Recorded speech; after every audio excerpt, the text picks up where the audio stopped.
31% of all carbon dioxide emissions come from transportation. The fuel that is burned by various automobiles and other forms of transportation come from oil refineries.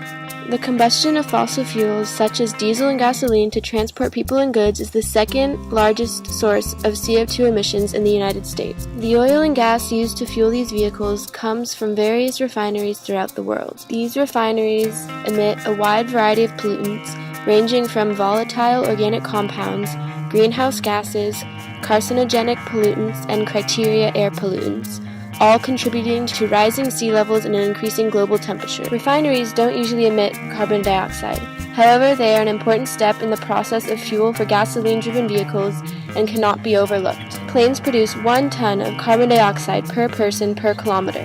That means that in a plane ride from San Francisco to Los Angeles, about 614 tons of carbon dioxide is produced per person. When water heats up, the molecules begin to move faster and spread out, and the water expands. This expansion is called thermal expansion and is the reason why the ocean levels are continuing to rise. Due to thermal expansion rapidly melting ice caps, the ocean level worldwide will rise by approximately 3 feet by the year 2100 or earlier. This loss of ice and rising of sea level will wreak havoc on many plant and animal species. When a molecule of carbon dioxide absorbs heat energy, it goes into an excited but unstable state.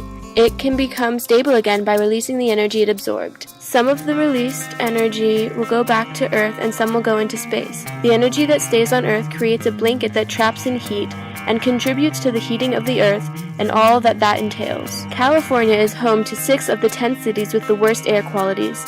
This means that because we are living in California, we are even more susceptible to many risks involved with global climate change. Why are greenhouse gases an issue? Why should we even worry about global climate change? No matter where you live in the world, the climate that you've gotten used to is going to change.